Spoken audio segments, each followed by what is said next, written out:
En esta exploración o lectura detenida, sosegada, de los aspectos, al menos los que yo puedo compartir, seguramente hay mucho más, y esta es una de las grandes posibilidades o características que tienen estos textos que a veces le decimos práctica o sadhana, y como hemos citado alguna otra vez, su traducción más cercana es la aproximación al logro. Como un extraordinario método hábil, un medio hábil, hay mucho entre líneas. Hay mucha cosa que no está, que no está de manera explícita, que está implícitamente presente. Por eso el ir de la mano de alguien con experiencia nos va desplegando la profundidad de la práctica meditativa. Estamos dando los primeros pasos dentro de la plegaria del linaje del Mahamudra. Para volver a dar contexto a este encuentro, pues voy a recordar leyendo literalmente estas pocas líneas que están en el libro Chenrezig, que resume todas las enseñanzas que ha dado durante muchos años y que sigue dando la Madhurya, y que lo vamos teniendo como un punto de apoyo y al que siempre recomendamos también una lectura por vuestra cuenta. Aquí vamos tratando algunos puntos, pero qué mejor que tenerlo en casa porque son libros de consulta. El libro dice, la plegaria al linaje del Mahamudra comienza con Vajradhara, el Buda primordial indiferenciado de Samantabhadra, el Dharmakaya, pero se manifiesta con el cuerpo formal para beneficio de los seres, en este caso bajo el aspecto del Sambhogakaya, con ornamentos, aunque en realidad no hay ninguna diferencia. En estas pocas líneas, pues podemos demorarnos muchas horas explorando lo que está aquí presente.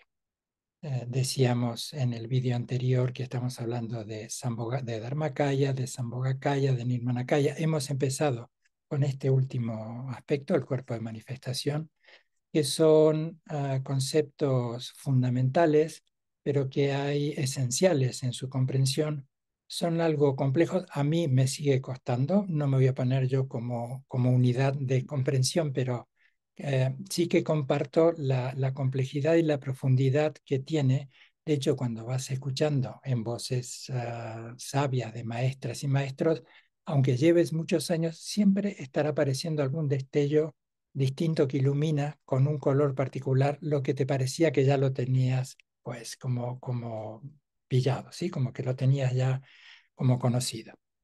Entonces, cuando estamos hablando de todos estos cuerpos, que aquí vamos a hacer una introducción que me esforzaré por hacerla clara y que sea un elemento que nos pueda aportar algo, el razonamiento o la reflexión, fundamentalmente podríamos hablar de Nirmanakaya, de Sambhogakaya y de Dharmakaya, teniendo estas tres ideas, que es el eje fundamental de toda la práctica del Vajrayana: apariencia, esencia y naturaleza.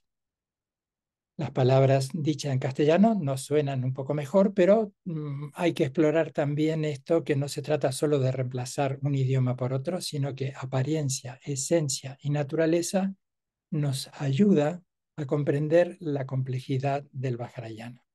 Cuando se habla de complejidad del Vajrayana, me viene a la memoria lo que tantas veces he escuchado decir a nuestros maestros, a nuestros lamas, a nuestros queridos rinpoches, que el método tiene que ser proporcional a la complejidad de la mente del practicante. Cuando hablamos de complejidad en un lenguaje convencional, pensamos tal vez, o lo diré de esta manera, complejidad aquí habla de distracciones. De tal manera entonces que el método tiene que ser proporcional a las distracciones del practicante. De alguna manera, de forma muy sencilla, podríamos decir, todos estos recursos, estos soportes que nos ayudan para mantener nuestra atención, y no solo la atención como si tuviésemos unas anteojeras como los caballos en los que solo pueden mirar para seguir una senda recta sin más, sino nuestra atención que se va nutriendo de lo que se va desprendiendo de la comprensión y del enunciado de todas las plegarias. y se despliega ese contenido de una manera más completa cuando vamos conociendo cada uno de estos pasos. Decíamos entonces que el método del Vajrayana tiene, de alguna manera, recuerdo lo que quería compartir, que tendremos tantos soportes como posibilidades de distracción tenemos. Así que con el cuerpo, con la palabra, con la mente, con la visualización, con la imaginación, con el color, con la forma, la recitación del mantra, pues todo ello estará haciendo que nuestra mente tienda a reconocerse a sí misma, manteniendo esa atención unipuntual en la riqueza de la lectura, la comprensión y la puesta en marcha de todos los recursos que van apareciendo línea tras línea.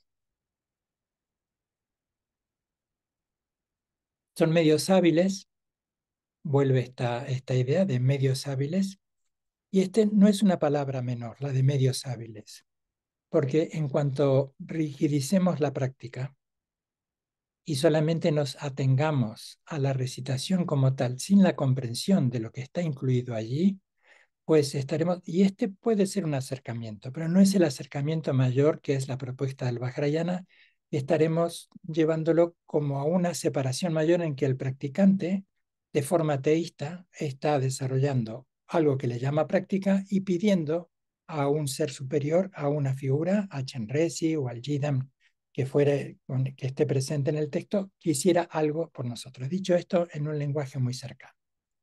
Entonces, estos medios hábiles nos enseñan a tener la certeza de la visión que el Mahayana intenta enseñar. ¿Cuál es esa visión? La de la no dualidad. Todo ese recorrido que está presente en las distintas escuelas de pensamiento, Vaibhásika, Sautántrica, Chittamatra, Madhyamaka, siendo esta última, como hemos citado varias veces, el eje principal del pensamiento del budismo indo-tibetano, desarrolla toda esta idea que está presente en las enseñanzas de Dzogchen, que está presente en las enseñanzas de Mahamudra, que está presente absolutamente que es transversal a todas las enseñanzas, de manera implícita o explícita. Pero esto necesita, más allá del enunciado y del conocimiento, un acercamiento gradual, progresivo, que es no solo el conocimiento intelectual, cognitivo, sino experiencial. Lo que está aquí presente en esta historia, o en esta historia me corrijo, en este punto de trabajar la no dualidad, esa no dualidad que es un término que hay que hacer mucha pedagogía, tompañí, shunyata, vacuidad, vacío, que es una palabra que distorsiona el sentido mayor porque en nuestro lenguaje nos lleva a la idea de carencia, de ausencia de algo. Y esta vacuidad está hablando de plenitud. Todo es una expresión de la vacuidad y esa vacuidad, el Dharmakaya, está indiferenciada de la sabiduría y de la compasión. Así que no solo que todo emerge desde allí, que todo se expresa desde allí, que todo se disuelve en esa vacuidad.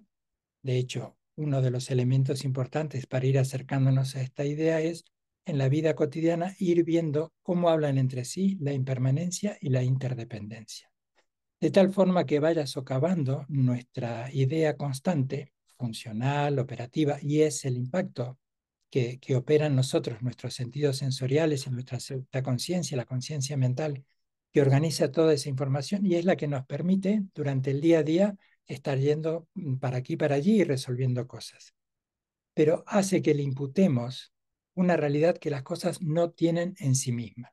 Esto también merece un acercamiento sosegado, tranquilo y explorarlo para que no caigamos en la idea nihilista, que muchas veces el budismo fue categorizado como una tradición nihilista que negaba la existencia de las cosas. Por lo tanto, la idea de que no existen en sí mismos, que no tienen una identidad en sí misma, algo como constante, único, surgido de sí mismo. Todo esto, que más adelante traeré algunas ideas para explorar también desde las escuelas realistas, desde las dos primeras escuelas de la Vaibhásika y la Sautántrica, algunas ideas de cómo vamos estudiando allí lo que es cognición válida, cómo vamos observando esto que vivimos como instantáneo y que es secuencial, solo que escandalosamente vertiginoso y es lo que opera constantemente como yo y lo demás. Decimos entonces que esta idea de medios hábiles es para hacernos experimentar y comprender de una forma pues, muy cercana, inefable, esto hace la experiencia del Vajrayana, lo que está presente en el Mahayana. Cuando la propia visión se pierde, entonces se produce esta visión teísta. Y es por lo que mucha gente suele hacer las prácticas del Vajrayana desarrollando miedos y esperanzas, una idea que define este movimiento pendular cuando nos separamos de ello, de aquello que está presente en nosotros. La naturaleza, esa esencia que se manifiesta en una apariencia y que expresa una naturaleza. Decíamos entonces que el término Nirmanakaya puede ser traducido libremente como el reconocimiento de la expresión, sin impedimento de la naturaleza de la mente, que se puede manifestar en cualquier forma diferente. Por eso, en ese desarrollo hábil, cuando lleguemos al punto de generación de la divinidad, estará allí presente de manera muy gráfica cómo vamos valiéndonos de este medio hábil para ir viendo cómo todo surge desde la vacuidad, cómo se mantiene la vacuidad, que esa es la intención del mantra, de mantener todo lo que la mente ha estado desarrollando y estabilizando en los momentos previos con las plegarias al linaje, las tomas de refugio, los homenajes, las alabanzas, la plegaria de 7 ramas, etcétera, etcétera. Dicho esto, entonces, la etapa de generación y culminación del Vajrayana, vamos aprendiendo como meditadores que todo surge a partir de esta base de vacuidad y se manifiesta en múltiples formas. Esto es lo que también tanto nos desconcierta, que a veces quisiéramos tener la certeza de que conocemos todos los Yidan. Y estoy casi seguro de poder afirmar que será casi imposible. Porque es como decir, me gustaría conocer todos los rostros de los 8.000 millones de personas que habitan este planeta. Y además me gustaría conocer el rostro de los cientos de miles de millones de todos los seres vivos que componen este planeta. Imposible, porque está allí presente, a ver si este ejemplo sirve, las distintas apariencias tienen esa misma esencia, la de un ser sensible, que se manifiesta un ser biológico, los seres humanos, que nos manifestamos con distintas apariencias. Sin embargo, tenemos ese punto en común, esa esencia, esa naturaleza humana. De tal manera que esto está presente en el trabajo con el Yida, de que no hay una única figura, por lo que también se nos alienta a que no nos aferremos y no llevemos el nivel de preferencias necesario en nuestra vida cotidiana para inclinarnos por una deidad o por otra.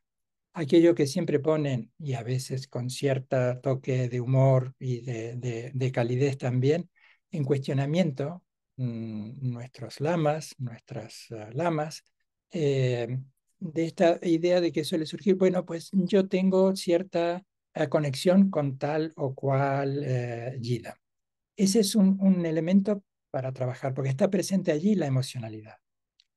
De tal forma que si vamos a trabajar con esta idea de cómo podemos resquebrajar este mandato constante de nuestra emocionalidad, que no significa desprendernos de nuestras emociones, sino saber cómo se apoderan de nosotros, no vamos a llevar a una práctica que pretende trascender la idea de la apariencia, del aferramiento y el rechazo, inclinándonos por una práctica masculina, femenina, con más brazos, menos brazos, con un aspecto o con otro.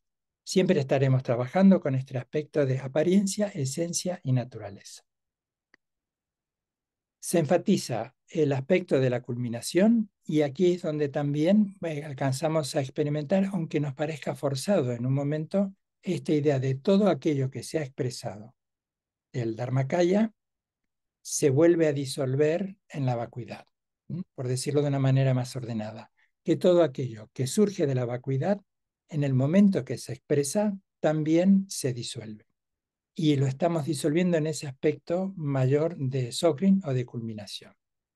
Entonces, todos los sattvas, esta es una palabra sánscrita a la que debemos prestarle mucha atención, porque más adelante estaremos hablando de Samaya-sattva, Jnana-sattva, Samadhi-sattva. Estamos hablando a veces de Bodhisattva. Entonces, esa palabra sánscrita que se adhiere sattva es la expresión de unión en la no dualidad.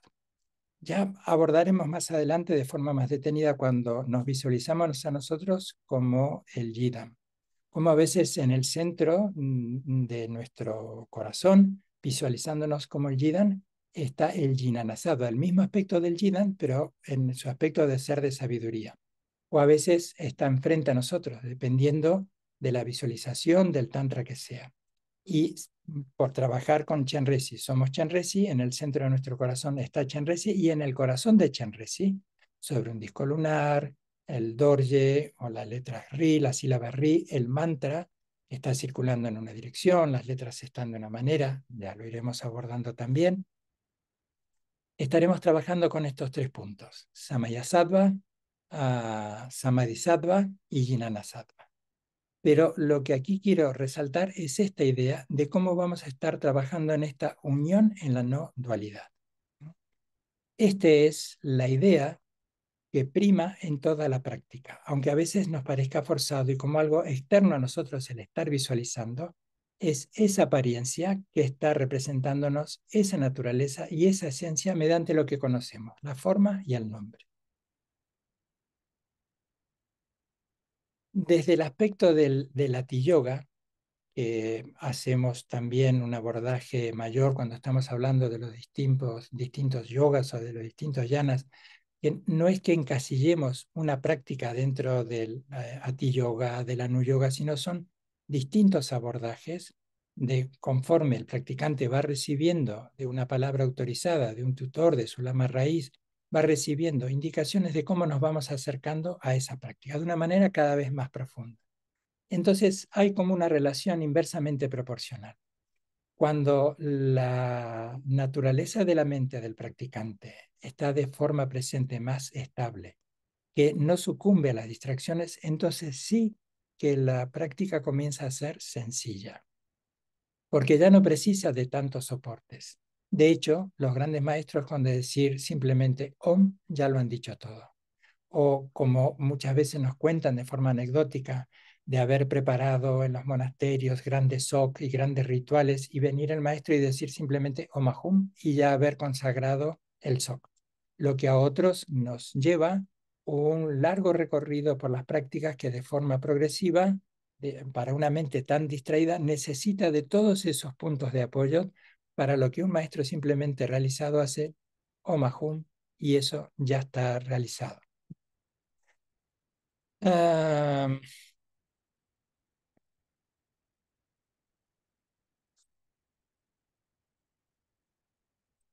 de forma gradual y proporcional a nuestra práctica, cuando vamos trabajando con generación y culminación, vamos obteniendo cierta experiencia y una suerte de sabor directo de cómo vamos conociendo que todas las proyecciones desplegadas surgen de la mente. Cuando voy visualizando sobre una flor de loto, un disco lunar, la sílaba ri, etcétera, etcétera, pues eso es lo que va poniendo en evidencia. Es el mismo, si se me permite este ejemplo, cuando programas las vacaciones, pues imaginas el sitio, el hotel, a dónde vas a ir, todo eso es una proyección de tu mente. O cuando has regresado de las vacaciones y cuentas cómo han sido esas vacaciones, pues todo eso está sucediendo en tu mente y ya estás tan identificado con ello que estás teniendo una experiencia casi idéntica a aquella experiencia que ahora estás relatando. Cuando vamos acercando la experiencia, estabilizando en la generación y la culminación, vamos teniendo esta experiencia directa de que todo es una proyección como un despliegue activo de la naturaleza de nuestra mente. Solo que esta vez todo lo que surge de la mente está surgiendo con el aspecto de lo sagrado. Sagrado en el sentido de que está surgiendo sin los condicionamientos habituales de bueno, distante, lindo, puro, impuro. Sagrado en el aspecto, voy a corregir un poco la idea, en el aspecto de puro, libre de toda dualidad. La forma, la apariencia, la esencia, el aspecto, los atributos, todo eso está de forma indiferenciada en la esencia, en la apariencia y en la naturaleza que vamos de manera secuencial formando con el aspecto de la generación.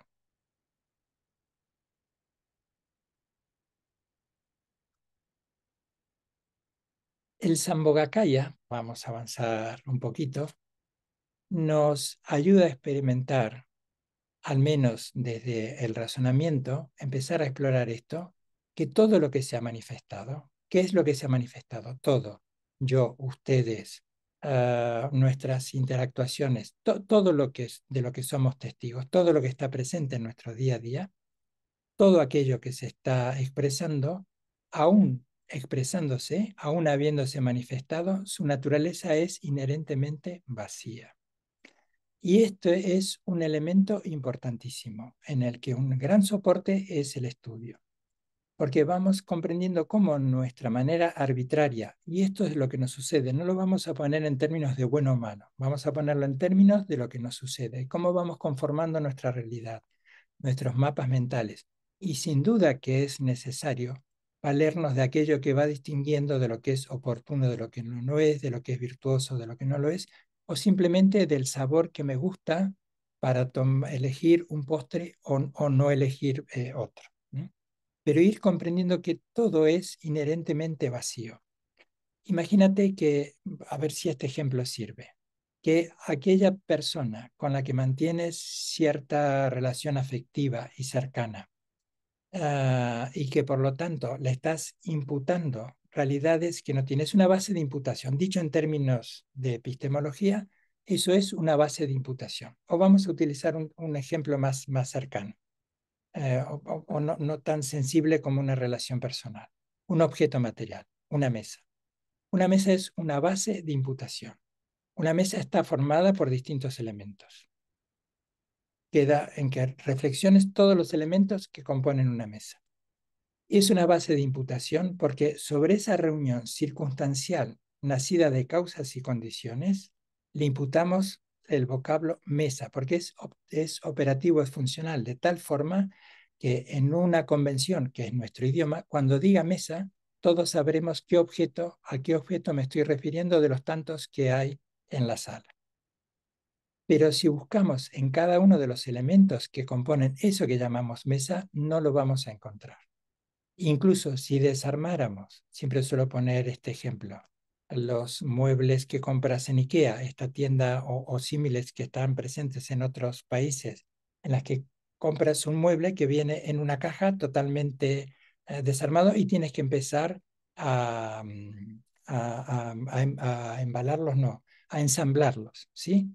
Entonces, tienes en esa caja que acabas de abrir, potencialmente está la mesa porque están todos los elementos que lo componen. Pero aún sabiendo que eso se va a transformar en una mesa, no dices mesa, porque no está allí presente. Ahora, cuando ensamblas todos esos elementos, sí que tienes una mesa. Pero cada uno de esos pasos en los que has estado ensamblando un tablero, unas patas, etcétera, etcétera, y te has valido de tornillos, de herramientas, nunca ha estado mesa como tal. Sirva este ejemplo para ir observando cómo podemos ir gestionando también emocionalmente en nuestra vida cotidiana, ir viendo ante las diferentes, incluso con una misma persona, las diferentes relaciones que vamos manteniendo. Nuestras relaciones son cambiantes, están condicionadas por nuestro humor, nuestro día a día, etcétera, etcétera. Pero aquello que a veces lo vemos de manera tan identificada con alguien es nuestra imputación.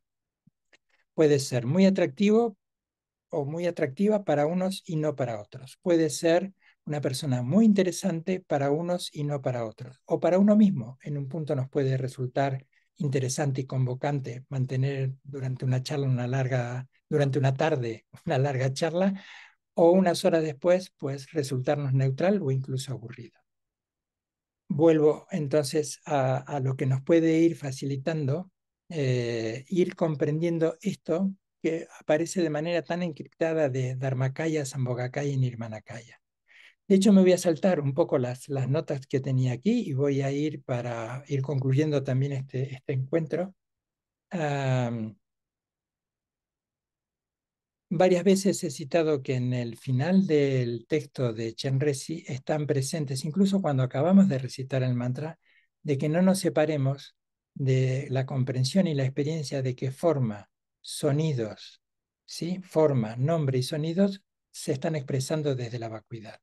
De tal manera que cuando estemos en la vida cotidiana, todas esas bases de imputación las personas, los objetos, la mirada hacia uno mismo, pues tengamos una mirada mayor en la que pueda filtrarse la compasión, la comprensión, la ternura, la paciencia, de que no somos en sí mismo esa emoción conflictiva que se está expresando, como tampoco somos en sí mismo esa emoción adaptativa que se está expresando. Los 6 inseparables de Khyentse Nelyor, uno de los grandes lamas, ya que estamos en la plegaria linaje del Mahamudra, que aunque no esté presente su nombre aquí, uno de los grandes lamas de estos eslabones de esta cadena de transmisión del linaje Dakpokayu, Khyentse Nelyor en los 6 inseparables nos habla. Mantener al lama en la coronilla, al lama como principio, ¿no? Como expresión, esa forma, esa apariencia, como expresión del absoluto, el Sambhogakaya.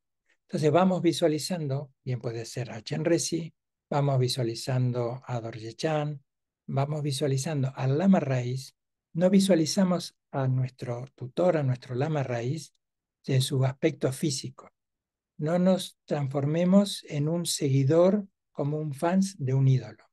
Sí que en todo caso es un aspecto importantísimo y vital la tutoría de un Rinpoché, de un lama raíz, pero que comprendamos que está indiferenciado del absoluto, que no nos hacemos seguidores de una persona en particular. Estamos bajo su tutela, seguimos su ejemplo, nos nutren sus enseñanzas y sus indicaciones, pero a la hora a veces de visualizarlo sobre el hombro derecho, visualizarlo encima de la cabeza, a quien estamos visualizando es, incluso cuando hacemos la práctica del Soko, del Guru Yoga, al Lama raíz indiferenciado de nuestro tutor. Pero la imagen siempre es la de Dorje Chan. Por eso también se nos aconseja que en los retiros o en nuestros altares personales no estén las fotos de nuestros tutores. Que no hagamos de todo esto una emocionalidad constante. De hecho, en los altares no se pone ninguna foto de ningún Rinpoché si aún permanece en vida. Y no tenemos fotos de tal manera que, aunque nos gusta tenerlo, pero podríamos tenerlo no puesto en el altar, de tal manera que no hagamos de esto toda una relación emocional, porque un día nos enojaremos con nuestro lama, quitaremos la foto o la daremos vuelta como hacemos con la foto de nuestros amigos, que a veces los castigamos poniendo el cuadro boca abajo. Entonces,